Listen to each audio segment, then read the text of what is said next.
mbokku internet ci ñi topp ci 24 Média TV ñu ngi leen di nuyu bu baax di leen gërëm di leen sant yàlla bu baax di julli ci yonente bu tedd Muhammad sallallahu alayhi wa sallam di nuyu bu baax kilifa diine yi fépp fu këru diine nekk ci réew mi ñu ngi leen di ziar di leen jox seen wàccuwaay di ñaan yàlla ndono li nga xamante ni sunu borom ñoom la ko jagleel mu may leen fan wu gudd ak wér bu lépp loo xamante ni naan lañ ko ngir liggéeyal ko diine ji sunu borom yéwénal ko ndax jàpp nañ ne njëriñ képp lay jur ñu nuyu bu baax jàngu bi jël suñu nuyoo teg ko ci loxo Monseigneur mu wasaare ko ci bépp chrétien bu nekk ci réew mi ñu nuyu bu baax suñu internet biir réew ak bitim réew mention spéciale à la diaspora nga xamante ni seen apport ci économie nationale kenn du ko natable ndax bëri na tey ji loo xamante ni seen loxo mu ngi ci ñu leen di sant bu baax di ñaan yàlla mu gën leen taxaw foofu ñu nekk ndax dañuy faral di naan picc nga ca kaw waaye xel maa nga ci suuf lu ñu nekk bitim réew seen xel a ngi ci réew mi alors ñi tey ji nag ñu ñëw ci seen émission li xew ci réew mi dalal encore une deuxième fois ki nga xamante ni moom mooy le responsable de Ngekokh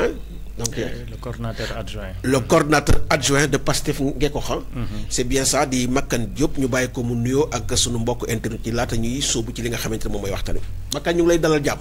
ñu ngi lay fay monsieur Sarr di nuyu internetu 24 Média TV yëpp di nuyu tous les patriotes yi nga xam ne ñu ngi au niveau de Ngekokh et du département di ko dox teg ci loxo docteur Mamadou Lamine Diété di nuyu toute la population de Ngekokh di nuyu son excellence Bassirou Diomaye Faye ak le président du parti Pastef Ousmane Sonko. jërëjëf Makane Diop ci néew bu am solo bi Makane bi ñu la dalalee fii c'était bien avant les élections yàlla def ngeen am ci ndam lu boo xamante ni kenn du ko natable plus de 54% mu nekk un plébiscite boo xamante ni askanu Sénégal jagleel na ko seen parti bii di Pastef ak ñi nga xamante ne ñoom ngeen lëkkaloon ngir dem ci élections yi depuis lors ñu bàyyi la d'abord nga sant ñi nga xamante ni àndoon nañ ak yéen ci li nga xamante ni moom mooy wax dëgg yàlla liggéey bu mucc ayib boobu. monsieur Sarr waaw ñu profité aussi rek di santaat la coalition Diomaye président bi nga xam ne j'ai eu l'honneur me diriger ko au niveau de la commune de Ngekokh doon ko coordonné par rapport ak liggéey bi surtout di remercier aussi cette coalition au niveau départemental et au niveau national parce que liggéey bi malgré gàttaay bi ils ont effectué un travail formidable boo xam ne sécuriser nañ du début jusqu'à la fin processus électoral bi ba mu waral ñu résultats yi nga xam ne moom lañ gis donc dans la transparence ci jàmm ci salaam di ñaanal aussi képp koo xam ne de près ou de loin contribuer na ci réussite élection yi yàlla fay ko li ñu xaar aussi ci projet bi di ko xaar ci son excellence Bassirou Diomaye Diakhar Faye di ko xaar ci le chef du gouvernement à savoir Ousmane Sonko yaakaar bañ a tas tous les gens accompagner leen promesse yi nga xam ne yi ñu tegoon ñu accompagner leen ba nga xam ne population bi dinañ ci gis seen bopp pour le patriotisme national. donc mu nekk ay kàddu yu am solo yoo xamante ni Makane Diop nekk le coordonnateur adjoint de Pastef dans la commune de Ngekokh Rotal fi nga xamante ne moom mooy 24 Média TV tey mu nekk sunu gan alors Makane dañuy des fi nga xamante ne moom mooy Ngekokh parce que ñu bëggoon nga wax ñu très exactement comment se porte Pastef parce que au lendemain des élections souvent les appétits s'aiguisent ñu bëggoon la laaj au niveau de Ngekokh ndax yéen bokku leen ci ñi nga xamante ni xëy na ay maanaam ay xëccoo tàmbali na fa am. politique moom comme ni ñu ko waxee rek am na yu mënta ñàkk. dëgg la. mais on a la chance au niveau de Pastef dañu am socle. tout à fait socle bi mooy lan mooy le texte du parti. dëgg la. malgré bëgg-bëgg malgré divergence il y a le parti qui va toujours rassembler. tout à fait. donc des divergences ne peuvent pas manquer en politique. Absolument. Même dans une maison il y aura toujours des divergences. Absolument. Parce que c'est ça l'ordre naturel des choses. Absolument. Incompréhension mun na am mais pour l'intérêt général Pastef a prôné et a montré par l'exemple ce qui doit unir doit toujours unir te les textes du parti bu ñu ko respecté rek y aura jamais de divergence au sein de Pastef parce que au niveau de chaque étape pas bu nit teg rek Pastef à l'avance préparé woon na ko te avec les textes. Quand on se réfère au texte du parti. Incha allah gëm naa ne problème du am au sein de Pastef. Tout à fait. Donc il y aura toujours nag des divergences parce que c'est normal comme li ñu wax. Il y aura toujours des divergences d'idées, des divergences d'opinion, mais au sein de PASTEF, on a la chance d'être des frères de parti. Tout à fait. Et cette fraternité-là, si on prône mettre en avant, li ma mun a am mun naa ko jox sama morom. Li sama morom mun a am aussi mun na ma ko jox. Parce que l'essentiel mooy li nga xam ne moom moo ñu indi woon ci parti bi mooy travailler pour l'intérêt général li nga xam ne ñëpp moo ñoo ko. Le don de soi. waaw ñëpp jot ko te bu ñu waxee don de soi mooy. li nga am nga joxe ko. Absolument. Pour l'intérêt général. Absolument. Donc loolu bu ko ñëpp jiitalee rek. Je crois incompréhension yi moom dina am. Mais du loo xam ne dina yàq. mbaa buy yàqit li muy yàq du sori. Donc di woo ñëpp rek ci raison garder. Sur le respect des textes du parti et surtout sur la confiance bi nga xam ne am nañ ko envers son excellence Bassirou Diomaye ak le premier ministre Ousmane Sonko. Tout à fait.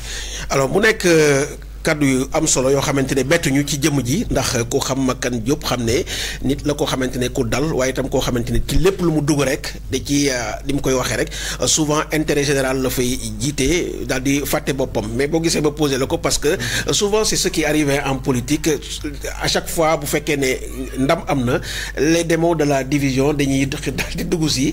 daal di jaxase nit ñi ku ci nekk di xëcc sa boor mais yow gis nañu vraiment dal bi nga xamante ne ànd nga ak moom te nekk koo xamante ni wax dëgg yàlla li nga liggéey ci Pastef Ngeekoox du loo xamante ne lu ñuy jeex la. lu ne fàng la investir nga ci wax dëgg yàlla def ci sa kéem kàttan sa fulla sa fayda lépp loo xam ne am nga def nga ko pour que véritablement ngeen am li nga xamante ne mooy victoire bu am solo bi nga xamante ne bokk ngeen ci en tout cas joxe ci seen wàll ba président Diomaye dal di falu. Alors dañuy jàll ci li nga xamante ne tabbi ci actualité nationale. Alors. Makan Diop su ma la laajoon tey jii 2 mois juste pratiquement le président Diomaye ak son premier ministre Ousmane Sonko def ci boppu nguur gi ñu gis les premières mesures yi nga xamante ne wadd nañu donc dañuy tàmbali ci li nga xamante ne moo feeñ démb. muy la baisse des denrées de première nécessité ban lecture nga ci am. Donc lecture positive laa ci am parce que promesse électorale la. dëgg la te promesse électorale boo ko déggee. Le président Ousmane Sonko muy le chef du parti PASTEF ci programme PASTEF dafa mus di wax sur l'augmentation sur baisse prix son excellence aussi avant même muy prêter serment dafa wax sur son souhait bi nga xam ne am na ko pour jàppale la population di jaar ci li nga xam mooy baisse prix yi donc bu ñu tolloo fii presque 3 mois ñu wàññi prix yi par rapport ak du point de vue héritage bi nga xam ne am nañ ko au niveau régime bi fi jóge donc dañ leen di wax ne promesse bi ñu ngi koy tenir te le plus important mooy promesse bi jaar nañ fi ñu war a jaar mooy waxtaan ak ñi ñu war a waxtaan jël décision boo xam ne du gaañ les finances publiques parce que loolu aussi daf ci am solo. Des fois maintenant il y a certains gens yoo xam ne ils essaient de s'opposer. Absolument. Mais li feeñ neexut a nëbb. dëgg la et ça ci panier ménagère dinañ ko sentir. tout à fait. Incha allah te buñ ko appliquer patriotisme alimentaire am ñu pousser nit ñi à raison garder ñu appliquer gunge aussi le gouvernement. Je crois que ñëpp dinañ ci gis seen bopp incha allah. tout à fait parce que boo gisee ma xuus ci premier élément boobu dañu gis ñoo xamante ni opposition bu bees bi ñu noonu lañ leen di tuddee. ñoom nee nañ dañu xeeb li nga xamante ni moom mooy baisse bi nga xamante ni opéré nañ ko ci certains produits alors bu ñu romantee ci ginnaaw gis nañ ne pratiquement.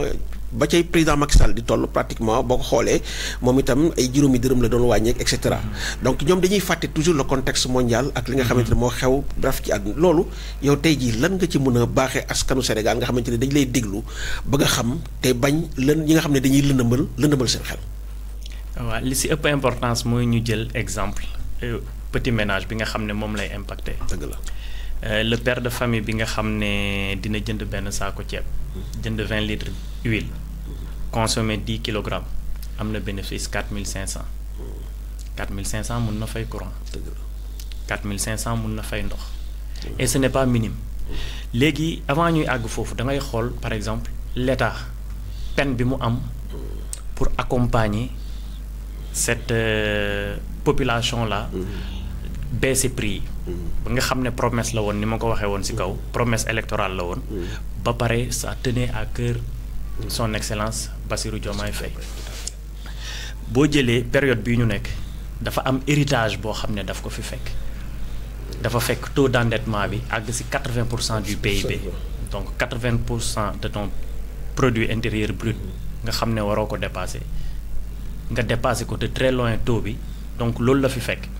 dafi fekk budget boo xam ne il faut mu lebi loolu moo waral gars yi duggoon ci eurobond yeeg affaire yooyu euro obligation yi. pour salir pour wax yoo xam ne il ne le maîtrise pas. te loolu héritage la dañ ko fi fekk parce que état continuité la. le budget ce n'est pas le budget de Diomaye. c'est le budget du Sénégal Diomaye voté wu ko. le premier ministre présenté wu ko au niveau de l'Assemblée nationale daf ko fi fekk. et budget boobu aussi il faut yoo xam ne daf koy lebi.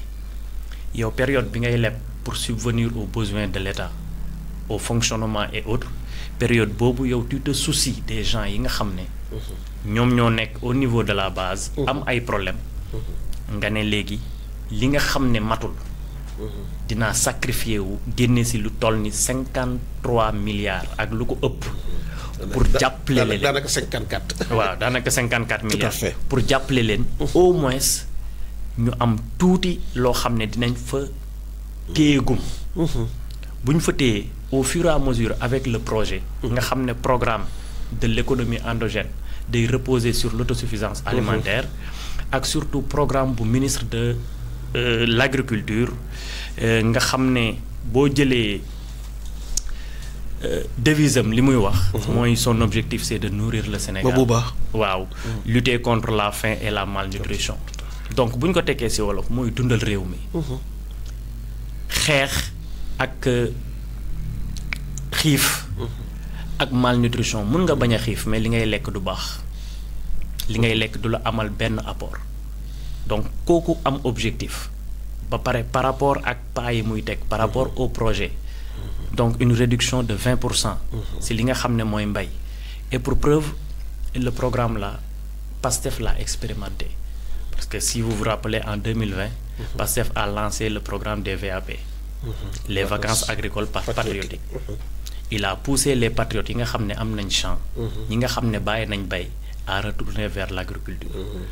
Loolu c'était pour xam exactement agriculture ban problème la am. Semence bi ndax baax na am baaxul. Mbay mi nu muy demee lan moo manqué pour preuve avant le président Ousmane Sonko di ñëw bi muy ñëw fii sur les champs des VAP yi nga xam ne j'avais eu l'honneur de diriger ça au niveau du département bi ñu koy présenter on avait des problèmes parce que dafa ñëw fekk tool bi benn côté bi am gerte benn côté bi amul te li ko waraloon mooy mënuñu woon a am engrais on avait de l'argent on s'est déplacé à Sessène à Malicounda à Ngekoox communes yi nekk fii yëpp dem nañ fa pour am engrais mais engrais amul l'engrais n'était pas disponible et pourtant l'argent était là tout à fait et c'était coûteux aussi calculer léegi peine bi nga xam ne état bi def na ko subventionné à hauteur de 20% les engrais ba pare fexe ba nga xam ne disponibilité engrais boobu dina am le plus important mooy disponibilité bi donc ça montre que il est en train d'accompagner secteur boobu pour li nga xam ne ñu ngi koy wuti au niveau de l'extérieur ñu mun ko wàññi au fur et à mesure te teg na programme boo xam ne je crois bu si ñëpp jàppee dinañ àgg foofu tout à fait donc bu ñu naan li ñu wàññi dafa tuuti nañu xool par rapport ak régime bi fi jógee lan la fi bàyyi ak prix yi fan la ko yóbbu tout à fait donc mu nekk réponse bu am solo d'autant plus que jàpp nañ ne Sénégalais yi ils ont bien compris parce que ku nekk xam na ne dañu nekk ci contexte quand même international mondial boo xamante ni dafa incertain flambée des prix fépp la bu gouvernement bu bees bi au bout de 2 mois defee li nga xamante ne moom mooy bees bi waruñu lu dul saluer ko d'autant plus que ñoom c'est pas encore effectif. donc ci kanam jombul dina amaat yeneen loo xamante ni danañ ko gën a wàññiwaat ba mu daal di mën a jàppale bu baax a baax li nga xamante ni moom mooy les ménages sénégalais loolu dañ koy il faut ñu wax ko wax dëgg yàlla nit ñi gën koo xam ne wax dëgg yàlla ñoom ñu ngi def ay efforts yu baax a baax alors donc Makan dañuy tàbbi ci li nga xamante ni moom mooy la sortie récente du PM donc Premier ministre Ousmane Sonko mu defoon fi nga xamante ni moom mooy Grand Théâtre yaakaar naa demoon nga. non dew ma woon. jotoon dem mais la JPS de Ngekoox dirigée par son coordonnateur Serigne Ater di Mara.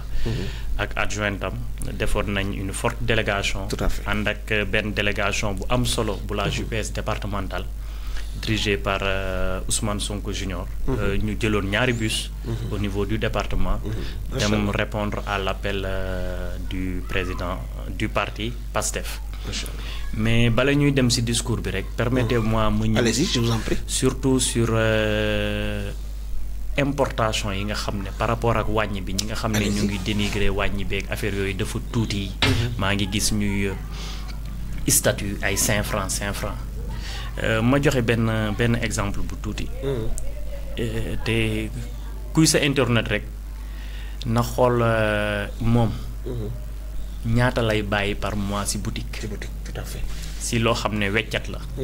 ay 5 francs aw ma monnaie aw ma 5 francs aw ma dërëm nga ne ko noo garaawul. aw ma 25 nga ne ko garaawul aw ma 1000 francs nga ne ko garaawul. ñu jox un petit exemple nga jël un commerçant boo xam ne mu ngi ci boutique am yor grossiste bu mag. le mois calculer ñaata nit ñoo fay bàyyi 5 francs. prenons l'année bu fa 1 million de personnes bàyyee 5 francs il a gagné combien? xaalis bu bari la 5 millions 5 millions. en une année il a gagné 5 millions. te pourtant 5 francs la fa bàyyi. te ñun ñëpp. ñaata yoon la ñu bàyyi. 5 francs 25 même 100 francs des fois même 500 francs. on a l'habitude de laisser ça. tout à fait 5 francs yi ñu teggi. 100 francs yi ce n'est pas à négliger. parce que lu la yomb rek am na ku mu jafe. am na ku mu jafe te boo calculer li ñuy importer. c'est plus de 1070 milliards ci ay denrées de première nécessité. état bi li muy wàññi du moom moo ko moom. parce que fi mu koy jëlee. état li mu moom mooy yenn taxes yeeg yenn yooyu. mais ñan ñooy jënd ce sont des sénégalais bu ñu jëlee ceeb. ñu ngi importer ceeb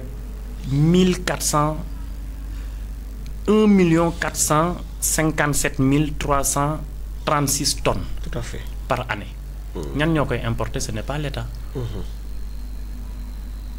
ñi koy importer. am na ceeb boo xam ne mu ngi en stock. dañu am ay échéances yoo xam ne dañ koy fay ci banques yi dañu am ñu leen di liggéeyal dañu am seeni partenaires mais bu ci état bi di wàññi mais il faut mu waxtaan ak ñoom. même bu fekkee promesse électorale la il faut mu waxtaan ak ñoom. diwlin bi noonu donc li ñuy jëli. au d'ailleurs là dañ leen di féliciter parce que ñoom ils ont pris le temps de discuter avec tout le monde. donc ñëpp ñi nga xamante ni dañuy intervenir ci filière yi nga xamante ni en tout cas wàññi bi laal na leen. ñu gis ne ñoom ñëpp parce que j'ai été vraiment très très très séduit de voir le représentant de l'UNACOIS mu jël parole. keroog ci ki nga xamante ni moom mooy bi ñuy annonce li nga xamante ni moom mooy wàññi bi donc loolu rek laa ci bëggoon parce que li nga moomul aussi bokk kook nit ñi. avant nga siy def benn pas da ngay waxtaan ak ñooñu. tout à fait et mesures yi l'État compte aller plus loin. mooy fexe ba nga xam ne. lii ñuy jëli au niveau de l'extérieur. il faut ñu jëli mënut a ñàkk. mais ñu fexe ba nga xam ne par des mécanismes. yi nga xam ne am na fi. parce que li ëpp importance mooy notre jeunesse li ëpp importance mooy les terres te li ñuy jëli yëpp mën nañ ko liggéey au niveau national. justement ci communication boobu Makan ñu gis ne l'État a bien communiqué ci wàllu woowu. parce que wax na leen ne naam di lañ wàññi mais faw aussi ngeen xam ne. lii subventions yi mënul continuer. lii la il faut ñu def lii pour que solutions yi ñuy jël mën a nekk des solutions structurelles. donc éviter solution conjoncturelle boo xamante ne. nit ñi dañuy coow rek nga wàññi te mu wóor na li ngay wàññi nii du continuer.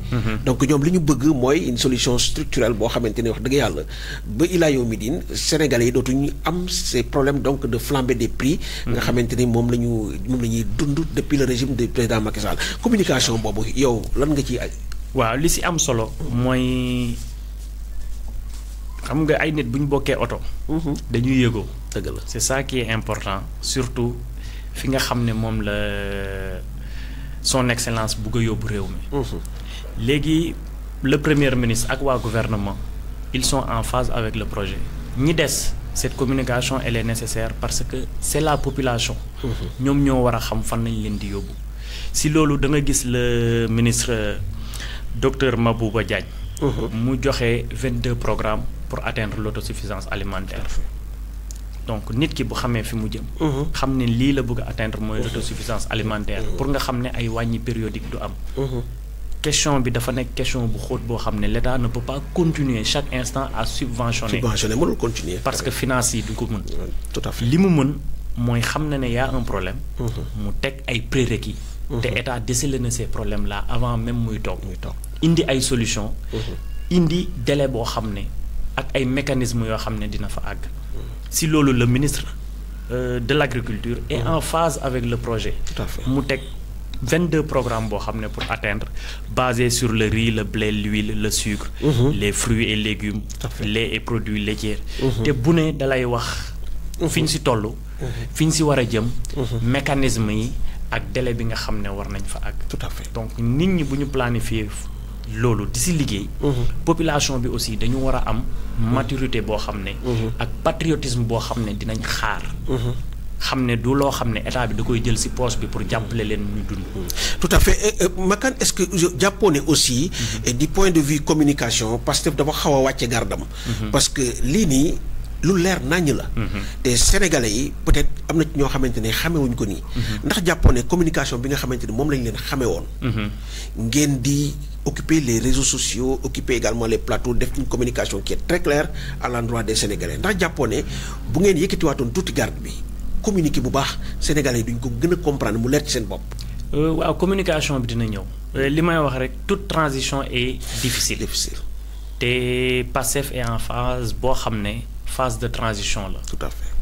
donc puisque phase de transition la il faut essayer de pallier il faut essayer de s'adapter à la situation actuelle. et je sais que Pastef va revenir. et il faut laisser du temps aussi au ministre. li nga xam ne de s'approprier plus davantage du projet. avec les réalités du terrain. tout à fait parce que le terrain. il faut dafa am ay réalités yoo xam ne. donc il faut nga nekk ci aussi pour nga mun a adapté wu. pour communication bi jaar yoon. dëgg la je pousse aussi à tous les responsables yi nga xam ne au niveau Pastef lañ nekk d'animer les panels. si ministres yi li ñuy liggéey parce que les ministres de passage je salue le professeur Daouda Ngom ministre de l'environnement. tout à fait. Ils sont en train d'effectuer un travail formidable. donc écosystème yi fi nekk ak yooyu yëpp avec ñi mu àndal. les membres de son cabinet. franchement tooguñu boobu ba léegi. le ministre de l'enseignement supérieur aussi. li muy liggéey surtout réforme bi sur l'enseignement supérieur et autres. et surtout sur pragmatisme bi mu bëggee indi sur l'ouverture et fermeture des étudiants et autres. ça montre que Abdourahmane ils sont en train d'effectuer un travail formidable. Absolument. donc loolu aussi il faut les responsables di si communiquer. surtout au niveau des panels. créer des débats chaque week-end. discuter de l'avancement du projet. de l'appropriation du projet. par rapport ak entité yi nga xam ne. ñu ngi œuvrer pour projet bi mat.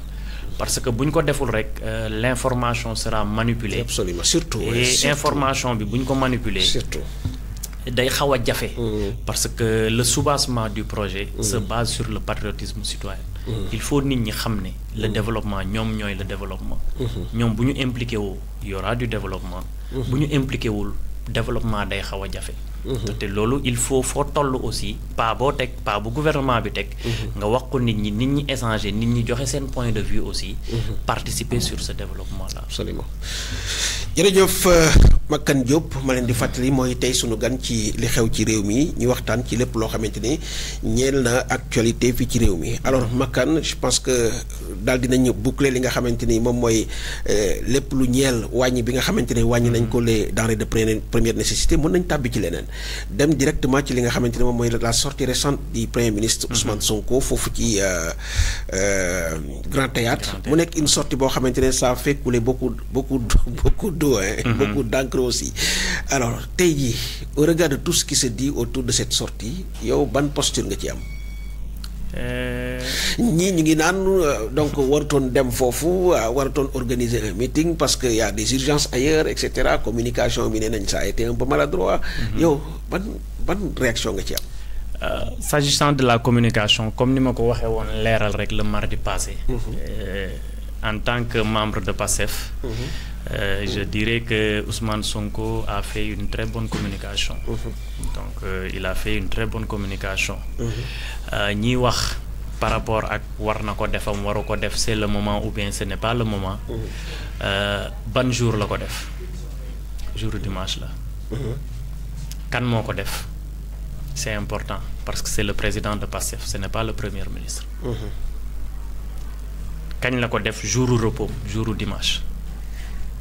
en tant que président de PASTEF. Tout à fait. Cérémonie bi kan moo ko organisé la JPS. La jeunesse patriotique et fer de lance du parti. Père de famille bu ay doomam organisé woo ko day ñëw. dëgg la. quel que soit nag heure bi mu ko woo ak nan la ko woowee ak fan la ko woowee un père de famille responsable bu ay njabootam xewlee woo leen day ñëw te la jeunesse njabootu président Ousmane Sonko la. te dama lay wax naan daf ko war di perpétrer décentraliser ko di ko yóbbu chaque région di wax ak jeunesse yi di wax ak mag ñi di wax ak daam yi si loolu journaliste aussi ñi si ëpp dañuy def lu leen di jaayloo te parler de Ousmane Sonko ça vend. ça fait vendre ça fait vendre. waaw parler de Ousmane Sonko ça fait vendre. te la nouvelle opposition aussi bu ñu xoolee. ba léegi seen loxo mu ngi ci yenn médias yi. dëgg la. donc ce qui est dommage li ma waxoon la leeral rek laay waxaat fii mooy ñu jël ñaari point pour man yi ci gën a ñàkk importance ñu nar ko médiatiser ba weekend bi jeex. te sens bi mu wax jeunesse yi ak fi mu woo jeunesse yi. ak différence bi mu def le président Ousmane Sonko chef de parti. ak le premier ministre Ousmane Sonko. qui est le chef du gouvernement ñaar yooyu communication bi mu def pour les séparer mu ëpp importance pour man ci discours bi mu def parce que poussé na tous les jeunes ñu xam ne le président ak le premier ministre Ousmane Sonko comme Ndar ak Ndakaaru. moom leeral na ko. waaw leeral na ko ba mu leer nañ. képp ku am ay problème yoo xam ne yow yaa ko defal sa bopp par rapport ak sa dund par rapport ak yooyu le premier ministre n'y peut rien tu as des problèmes avec la justice tu assumes quel que soit rang bi nga occupé ci parti bi. woo leen vers la citoyenneté parce que citoyenneté boobu moo leen di waral ñu am benn patriotisme boo xam ne un jeune buy dem ci boutique yi parce que le problème du wàññi bi. mais il faut l'appliquer. bu ñu ñëwaatee fële. mais bu patriotisme boobu Ousmane Sonko woo leen bu ñu fa àggee mais boo ñëwee ci boutique ñu jaay la prix boo xam ne waruñu la ko jaayee parce que wàññi nañ mais nga woote service. dëgg la. ñu am na numéro vert bu ñu joxee. dëgg la. mën nga ko wax hein donc c'est que pour les internautes ñoom ñu bu fekkee yor nga le numéro vert laañ jox waaw service départemental du commerce nga woote numéro vert 880 77 77 numéro vert mooy numéro boo dul fay. dootul fay dara. pour wax ne boutique temps prix bi lii la koy jaayee te loolu patriotisme moo la koy may. le patriotisme alimentaire yow nga le patriotisme alimentaire nga préféré jënd. riz local nga jënd beneen. riz de la vallée boo ko doon wër au niveau du département de Mbour mais y a problème duñ la wax ban point lañ koy jaayee. donc ce patriotisme alimentaire là ñun dañ leen war a pousser nit ñi à ce que ñuy préférer consommer local. le discours de Ousmane Sonko se résume en ça. absolument woo jeunes yi ci patriotisme wax jeunes yi ne yéen ay frères de lance du parti les sacrifices yi ngeen def ci parti bi kenn defu ko et ces sacrifices là joxu leen benn légitimité par rapport aux autres jeunes yi nga xam ne bougé wuñu d'un iota. Le fait que ma nekk le premier ministre joxu leen benn avantage par rapport à un jeune de l'APR. surtout xam nga discours bi c'était important de faire cette précision. waaw c'est important mais bu ñu jëlee ay détails. bugg médiatiser bugg diaboliser. je sais que il s'oppose mal. on a besoin d'opposants, le projet a besoin d'opposants. Parce que le projet là. D'ailleurs il l'a dit. Oui, le projet a besoin d'opposants. Il l'a dit. Parce que opposant boo ko amee mooy tax yow nga màgg. mooy tax nga grandir mooy tax nga jóge point A dem point B. et puis nattukaay baromètre la sax. waaw nattukaay la quoi. mais nag ces genre d'opposition là. il faut ñu jàngiwaat. dañu yàgg surtout une opposition républicaine. non dañu yàgg ci pouvoir bi ba mu ëpp. dañu yàgg ci pouvoir bi ba mu ëpp. te tuuti rek moo wax. l'État a déposé va dépenser combien on a dit tout à l'heure 53 milliards. mais par rapport au rapport yi nga xam ne mu ngi génn OFNAC IGE. une seule personnalité de l'ancien régime ñaata milliards la sàcc. yu bari sax calculer loolu bu ñu ko wàññi woon. bu ñu ko defoon ci dund bi est-ce que dinañu jaral ñuy leb ba 80% du PIB. pas du tout. donc il faut ñoom ñu jàng nan la ñuy opposé wu. ba pare def nañ seen temps. liggéey nañ. ñun ñëw nañ tegal nañ leen projet. projet bi fii lañ fekk fii lañ bëgg a yóbbu. nañ may temps ba nga xam ne projet bi avec les délais. bu tolloo ñu ne ñu projet bi kat. wàllu souveraineté alimentaire lii ngeen waxoon foo leen ci toll. ñu wax leen fi ñu ci toll. wàllu économie bi fii lañ tolloon fi ngeen waxoon lañ koy yóbbu fan ngeen ci toll mais il faut du temps. il faut du temps te pas yi ñuy teg je crois bu dakkul. incha allah résultat dina am. ci loolu la ñuy desandi Makane parce que ku xam Pastef xam ne fépp fu mu egsi c'est grâce au dynamisme de sa jeunesse. donc c'est pas grave mu nga continuer noonu. donc c'est grâce au dynamisme de sa jeunesse nga xamante ne pratiquement moo porté tous les combats. alors maintenant quand le président Ousmane Sonko jagleel sa première sortie politique. du ma waxati sax le premier ministre mais le président de Pastef jagleel sa première sortie politique à cette jeunesse. Est-ce que japonais c'est un moyen sax de rendre hommage à cette jeunesse nga xamante ne moo porté le combat. Deuxième bi mooy jeunesse bi di ko daggi à chaque fois di leen woo ñu gën a gunge li nga xamante ne mooy le projet ndax mun nañ ko reprocher ñi nga xamante ne ñoom ñooy Pastef. dañ leen ci war a encourager sax. waay dañ leen ci war a encourager. gis nga jeunesse dafa nekk moment boo xam ne. bu ko les dirigeants mënee utiliser. pays bu mun a utiliser jeunesse am rek pays boobu day développer. mais pays bu mënta utiliser jeunesse am rek pays boobu développement moom day yéex. tout à fait loolu moo daloon ñi nga xam ne ñoo fi mujjee woon nekk. parce que utiliser wuñ seen jeunesse. absolument dañu utiliser woon troisième âge bi utiliser mag ñi. jël jeunesse yi teg ci suuf. wax naa ko sa plateau fii la jeunesse. bu dee jàng kenn gënu leen jàng. bu dee compétence kenn gënu leen compétence. et surtout c'est la force du pouvoir actuel. gis nañu tous les postes yi nga xamante ni ñu ngi koy joxe mais jeunesse bi daf ci am. wàllu bu am solo mu nekk lu ñuy saluer mu nekk même lu ñuy parce que il le mérite aussi pas par rapport à leur travail. mais par rapport au niveau intellectuel ñoom bi ñu yor. tout à fait par rapport ak ñoom li ñuy liggéey. ak patriotisme bi ñuy woote par rapport ak patriotisme bi ñuy woote. parce que Sénégal ay jeunes rek la. te bu dee du point de vue diine jeunes yi am nañ diine. absolument bu dee du point de vue travail tous les jeunes en général travaillent même bu ñu jàngul. en général bu ñu jógee école dañuy dem liggéey leneen. vacances yi les jeunes dañuy liggéey.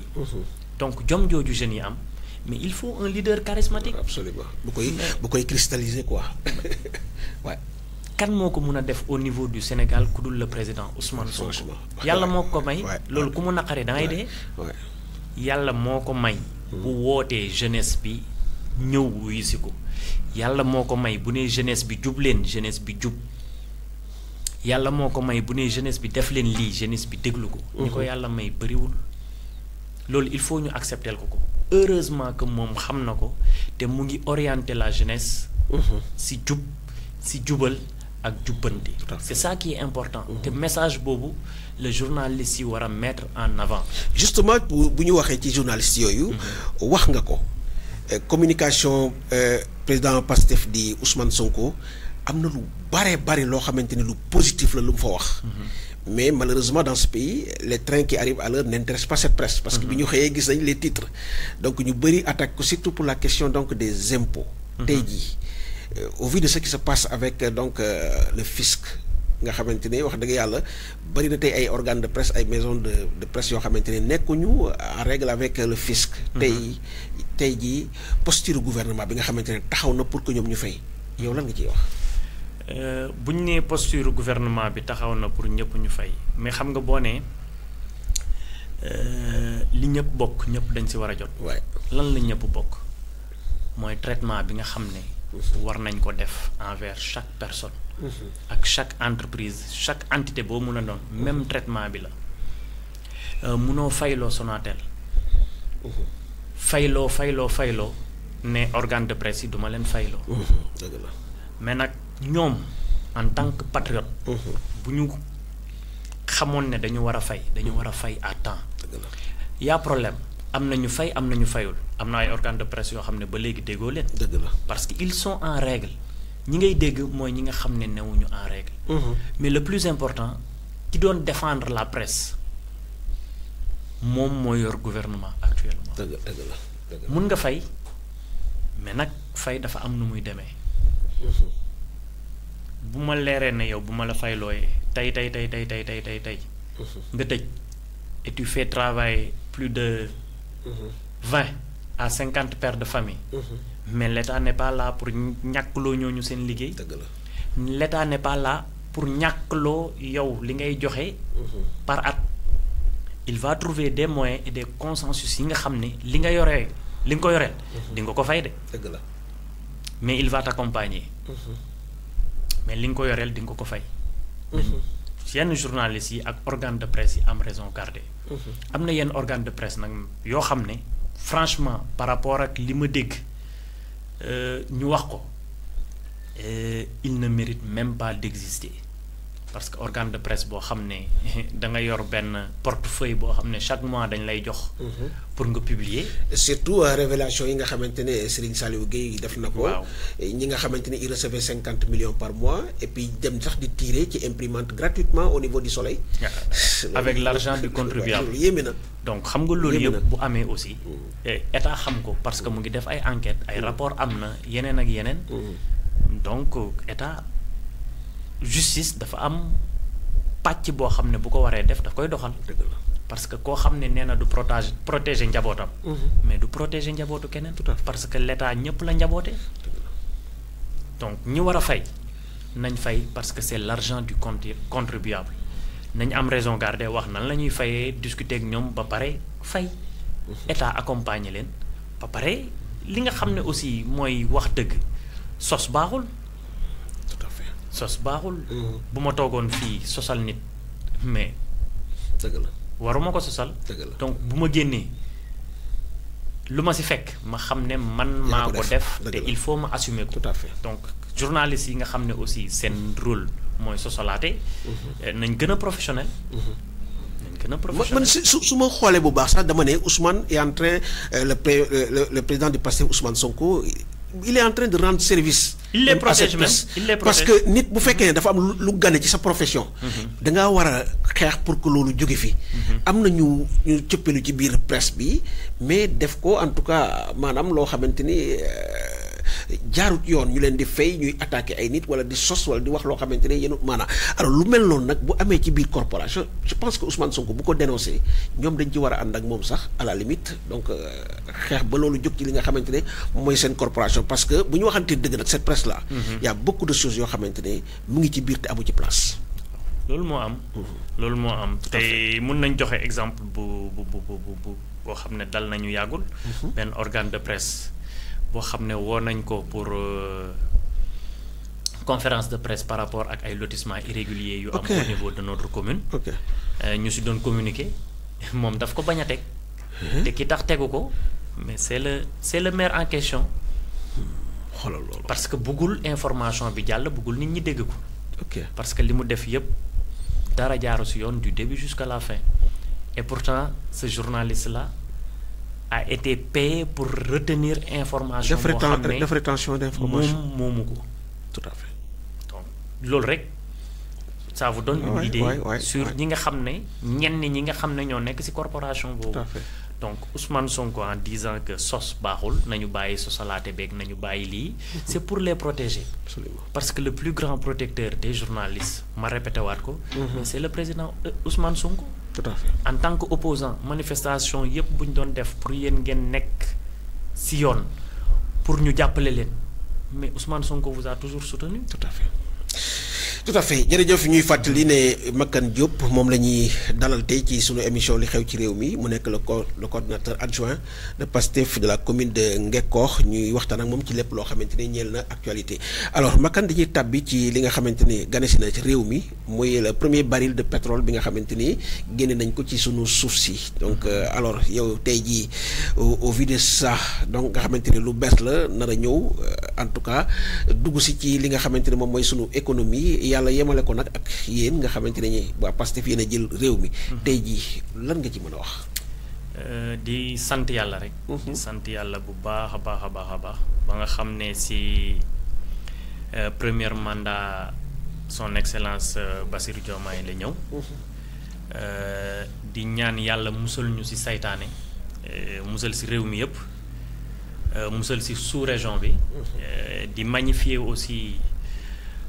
Déplacement yi nga xam ne son excellence mu ngi koy def pour raffermir relation yi nga xam ne Sénégal am na ko avec waa sous-région bi c'est plus proche. di wax ne na Sénégalais yi am tuuti retenu xool Sénégal par rapport à son budget ñaata lay leb. dëgg la pour subvenir à ses propres besoins. Orientation am na baril pétrole mu ngi ñëw mais y a des accords yoo xam ne ce n'est pas avantageux pour le Sénégal. tout à fait. Le ministre ak le PM ak ñi ci war a liggéey yépp ñu ngi ciy liggéey ak les partenaires pour xool nan la ñuy def. ba nga xam ne renégocier les contrats renégocier. contrats yi tout à fait. loolu aussi. parce que 18%. waaw na ci nit ñi bàyyi xel. ba pare nit ñi aussi surtout les jeunes. ñu gën a formé wu par rapport au métier du pétrole et du gaz. waaw et du gaz parce que bëri na ay sous-métiers yoo xam ne. bëri na ay entreprises et nous tendons vers l'industrialisation. te ña fa war a liggéey waruñu leen a jëli feneen ñuy ñëw di fi liggéey. donc la matière grise doit être sur place. donc les jeunes nañ gën a ñeme structures scientifiques yi nañ gën a ñeme vers ces structures là relatives au métier. yi nga xam ne dafa am en adéquation avec le pétrole et le gaz ñu gën ci orienté wu. donc j'appelle aussi au ministre de l'enseignement supérieur ci secteur yooyu aussi ñu gën ci mun a joxe ay bourses. tout à fait gën ci mun a accompagner les élèves ñi exceller. Parce que matière grise bi waruñu ko jëli fenn. tout à fait on a assez de jeunes et assez de responsables yoo xam ne bu ñu leen ci pousser rek. la génération future incha allah. bu ñu ñëwee dinañ xam ne franchement ñi fi nekkoon ils ont travaillé pour eux et le pétrole incha allah chance la pour benn pays bu ko am. cette chance là il faut ñu fexe ba nga xam ne dinañ ko mun a exploiter ba ñëpp jot ci. ba de façon flagrante. ñëpp xam ne les dérives li ci am. li ci ñor yëpp. population bi dinañ ko mën a jot incha allah. tout à fait donc ñuy sant yàlla comme ni nga ko waxee parce que le premier baril est sorti dans un contexte boo xamante ne c'est apaisé réew mi jàmm wax dëgg yàlla jàmm mu ngi fi. par rapport li nga xamante ni dund nañ ko ci gannaaw yëpp gis nga li yàlla def ñu génne li nga xamante ni mooy le premier baril de pétrole yemook nag Sénégal wax dëgg yàlla nekk ci jàmm ak salaam yu ñaan yàlla loolu daal di wéy ndax ci jàmm rek la ñuy mën a en tout cas jëriñoo li nga xamante ni moom mooy pétrole bi mais au-delà du pétrole Makane Diop ñu gis le ministre Birame Souleye dem na fi nga xamante ne moom mooy Kédougou. dem xool yi or bi. nga xamante ne sénégalais yi amul sénégalais booy laaj tey ci wàllu or bi mun la ci wax mais ñu gis une transparence boo xamante ni les nouvelles autorités ñu ngi koy dégager wàcc sur le terrain wan Sénégalais yi loo xamante ni mësuñu ko gis. mais itam wax fa un discours boo xam ne ba léegi man dama koy toog di ko déglu. parce que c'est exactement ce genre de discours dont on a besoin pour que véritablement lépp li nga xamante ni en tout cas ressource la di génnee ci li nga xamante ni moom mooy sunu suuf Sénégalais yi mën ko xam mais itam ñu mën ko jëriñoo ndax sunu alal la sunu moomeel la bakkan. loolu li ko waral mooy rupture bi ñu wax. bi le président Bassirou Diomaye Faye toogee. ba le premier ministre. def son gouvernement. ma gisee gouvernement bi dama ne rupture am na Birame Souleye ci domaine am la nekk. tout à fait bi mu waxee rek tu sens que. li muy wax daf ko gëm te daf ko xam. boo xamee li nga doon xam fi nga jëm. sa gouvernement dooleel la pour nga liggéey day yomb. loolu moo dal ministre yu bëri ñun ñëpp même les travailleurs yi nga xam ne ñu ngi woon Kédougou muy chauffeur yeeg yooyu. bu ñu la doon nettali nee nañ bu or bi di dem réseau dootul am. seen portable du dugg ci biir ñoom accès ci biir sax amuñu ko woon les chauffeurs. donc ça montre que nébuleuse bu doy waar amoon na au sein ci mine yooyu. et ce qui n'est pas normal te mënuma ko woon concevoir depuis bi or amee au niveau du Sénégal ba léegi amul benn sénégalais bu mus a gis or comme niñ ko wonee keroog. dëgg yàlla franchement. entreprise boobu mine yi amul kenn ku mus a accéder ci biir. et délégation am na dugg ci biir. impact environnemental bi nga xam ne mine yooyu ñu ngi koy def le professeur et ministre de l'environnement. Daouda Ngom def na fa moom it aussi discours bu doy waar pour wax gars yi ne leen. par rapport ak impact yi nga xam ne au niveau environnemental il faut ngeen nekk ngeen respecter normes yi. donc ça montre que ñoom ils travaillent. et il faut aller beaucoup plus loin ñi nga xam ne ñu ngi liggéey suñu bijoutier yi et cetera comment nan la ñuy mën a fabriquer jël matière première lu toll ni or. génn ko au niveau de l'extérieur suñu bijoutier yi dem di jëndi or au niveau de l'extérieur. di ko indiwaat fii pour transformer ko. franchement amul du yoon. donc il faut essayer de tout faire ba nga xam ne ñoom dinañ si am loo xam ne. dinañ ko mun di jël. oru Sénégal. ñu koy liggéeyee. et je sais que liggéey bi commencé na. et les autorités yi nga xam ne ñu ngi ci secteur boobu incha allah. fi ñu teg seen tànk foofu la. ils ont le soutien total de tous les patriotes. et ils auront le soutien total du peuple parce que bu peuple bi xamee exactement fan lañ jëm. nit ñu communiquer ci bu baax. incha allah ñëpp dinañ nekk seen ginnaaw. tout à fait alors donc jërëjëf Makane Diop waxtu bi nag mu ngi ñuy xoj Ngekox la ñu tàmbalee woon. dañ fi dellu siwaat pour daal di ndar képp li nga xamante ni moom mooy sunu ndajeb tey bi alors yan défi ngeen am ci seen kanam surtout ci commune bu Ngekox Pastef bu Ngekox lan mooy li nga xamante ni moom mooy défi yi nekk seen kanam ngeen war a en tout cas jàkkaarloo ak défi yooyu. fas yéene ci liggéey pour daal di ko en tout cas lijjanti. défi bi ëpp solo mooy l'accompagnement du projet. bu ñu nee l'accompagnement du projet ce n'est pas simplement être à Ngekox faire de la politique politicienne et cetera non non l'accompagnement du projet mooy fexe ba nga xam ne la population de Ngekox fi leen projet bi woo ak les démarches yi nga xam ne projet bi mu ngi koy teg le gouvernement li muy liggéey ñu sensibiliser la population de Ngekox ba nga xam ne dinañ nekk en phase avec le projet nekk en phase avec le premier ministre Ousmane Sonko. fi may woo Pastef Ngekox mooy la fraternité. surtout la fraternité. surtout boo jëlee le son excellence Bassirou baleem bi rek ça veut tout dire. dina bale mais li mu regroupé moo bëri. parce que benn bale bi boo ko dindee foo ko teg ngelaw li yóbbu ko. dëgg la ba pare ku si faqastalu mu damm. dëgg la mais bale bi noonu ak say. ci la doole ji ne. si la doole ji nekk. dëgg la au niveau de Ngekox Pastef Ngekox li may wax musta des ginnaaw. depuis l'installation première cellule bi nga xam ne moo nekk au niveau de Pastef Ngekox qui fait office de section. depuis boobu ba léegi ay jeunes ñoo fa mos di nekk.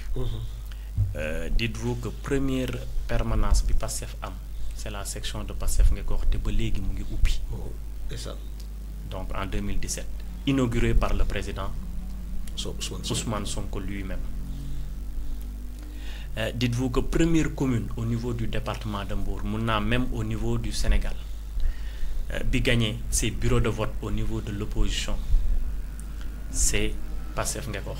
Ba pare mu réitéré ko lors des élections présidentielles. Bureau de vote yëpp la gagné. Les élections législatives aussi, bureau de vote yëpp la gagné woon. Boo jëlee depuis 2017, le plénipotentiaire de l'arrondissement de Sindia provient toujours de Ngekoox pour le parti Pastef. Tout à fait. Donc ñooñu, je crois amuñu problème de reconnaissance par rapport ak le chef du parti, parce que xam nañ le chef du parti xam na leen lan la leen xamee mooy ci liggéey boobu nga xam ne la ñu xamee waa Pastef Ngekoox na ci waa Pastef Ngekoox dellu main dans la main et travailler pour l'intérêt général. Yàlla def na ba muy metti on a toujours travaillé ensemble. Et léegi la gën a metti parce que dañ ñu woo ci jubal ak jubanti. Nos faits et gestes, actes yi ñuy teg ak lépp lu ñuy teg day retomber sur le président Ousmane Sonko, day retomber sur le chef du gouvernement. Tout à fait. Nous ne sommes plus des personnes indépendantes parce que nous portons le flambeau de Pastef. Donc, puisque nous portons le flambeau de Pastef, dañuy bañ flambeau bi wadd. te pour mu bañ a wadd il faut ñu nekk ay hommes modèles dans le travail, dans le respect et surtout dans le don de soi bi nga xam ne moom lañ mus di prôner et moom lañ mus di politiquer au niveau de Pastef Ngekoox et au niveau de Pastef dans le cadre général. Tout à fait. Donc di woo tous les militants vers la fraternité. Wax ni ñëpp bokk ndey ak baay au niveau de Pastef. Et ça c'est ça le plus important. Tout à fait. Mais nag y a des textes du parti, y a une situation boo xam ne c'est une situation de transition.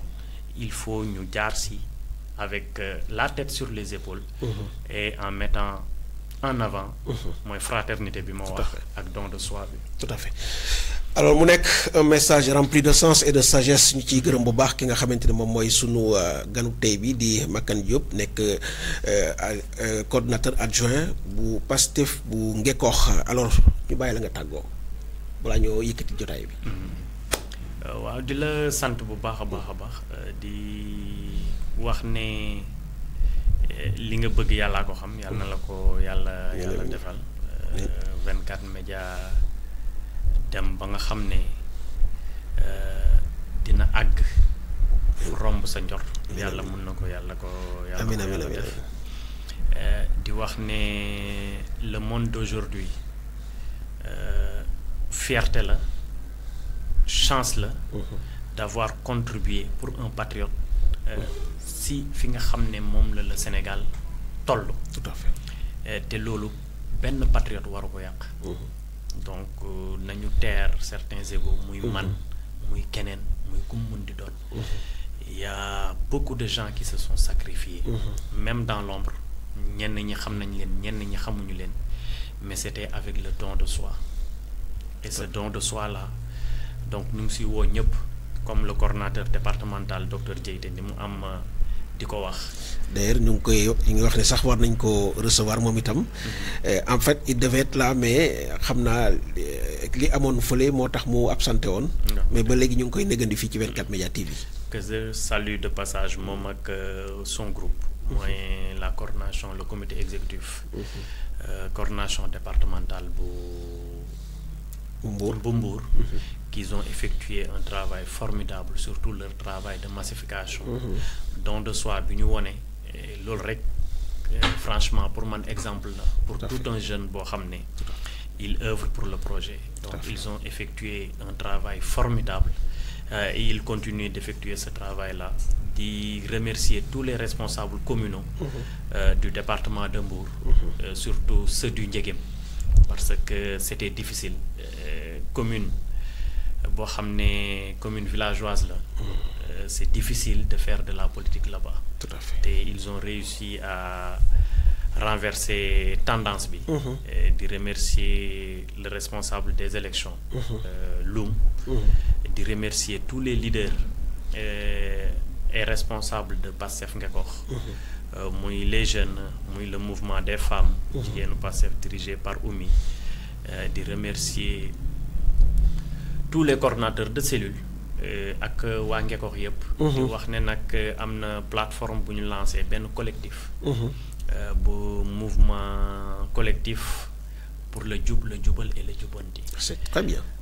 Collectif boobu son but mooy malversation yi nga xam ne ak irrégularité yi nga xam ne le maire Pape Songo Diouf mu ngi koy def au niveau de Ngekoox. Ce collectif là dina faire face pour won ko aux autorités wax ak autorités yi bind ñi ñu war a bind wax ak ñi ñu war a waxal pour que irrégularité yooyu mun a arrêter loolu moo tax collectif boobu ñu ngi siy woo tout le monde du collectif du politique. Tout à fait. Parce que bu doon politique rek Pastef mun na ko diriger dem yoonam. Parce que on a assez d'effectifs. Mais ce collectif là c'est pour la population de Ngekoox. Parce que y a beaucoup d'irrégularités yoo xam ne. mu ngi am Ngekoox ay ñoo xam ne dañoo am seeni parcelles ak seeni papiers le maire Pape Songo Diouf ñoo morcelé waat ko defaat fa yeneen papiers ay tool yoo xam ne dañ ko lotissé. ñu affecté ko doublement quoi. doublement yoo xam ne dañ ko lotissé te amul benn autorisation de lotir le conseil municipal n'est même pas au courant ak yeneen ak yeneen ak yeneen ak yeneen donc loolu pour xeex ko il faut un collectif boo xam ne assez soudé et assez fort ñëw liggéey main dans la main teg politique bi fële mettre l'intérêt général pour nga xam ni lii mu ngi koy def mu mun si dellu ginnaaw donc di sant ñëpp di gërëm ñëpp. jërëjëf Makane Diop ci kàddu yu am solo yooyu donc li ngeen di gis moom mooy le projet bi nga xamante ni ci la sénégalais yi fale président Bassirou Diomaye Diakhar Faye ñuy ñaan projet bi yàlla na jig réew mi. amiin ba lépp li nga xamante ni sénégalais yi ñu ngi ko ci xaar yàlla sunu borom mi nga xamante ne dara tëwu ko mu daal di ñu ko defal mu nekk loo xamante ne day sedd guy macha allah. alors Makane ñu ngi lay sant bu baax ci sa disponibilité vraiment di am mbégte saa su ne bu ñu la recevoir fii nga xamante ne moom mooy 24 Média TV saa yu ñu la woowee rek doo ci sax teg baat saa su ne da ngay wone sa disponibilité loolu nag bettuñu ci jëmm ji dama koy wax faral di wax ndax moom ku am dal la ku yàlla baaxal la ci wàllu woowu ku am dal la donc bokk na ci ñi nga xamante ni wax dëgg yàlla président Bassirou Diomaye soxla na ko donc ñu lay ñaanal wax dëgg yàlla nga bokk ci ñi nga xamante ni ñooy lijjanti mbir réew mi ndax loolu lu ñu lay ñaanal la xam-xam baa ngi fi dal baa ngi fi te mate nga ko donc loolu wax dëgg yàlla sunu plaidoyer la ndax jàpp nañ ne c'est le pays qui va en bénéficier c'est le Sénégal qui va en bénéficier donc yàlla mottal li nga xamante ne moom mooy yéene yi mu nekk loo xamante ne sa njëriñ lay doon mais itam njëriñu ñëpp ñi nga xamante ni ñuy yeewoo Ngekoox mais itam njëriñu Sénégal mbokk yi li moo nekkoon li nga xamante ne moom lañ leen indiloon fii ci 24 Média TV ñu leen di gërëm bu baax ci teewlu bi di leen jox dig daje beneen yoon ci beneen numéro fii ci 24 Média TV jërë ngeen jëf di remercier nag sunu technicien bi Arona Diallo moom mi nga xamante ne moom moo féete ci xarala bi ñu koy sant bu baax a baax di ko gërëm jërë ngeen jëf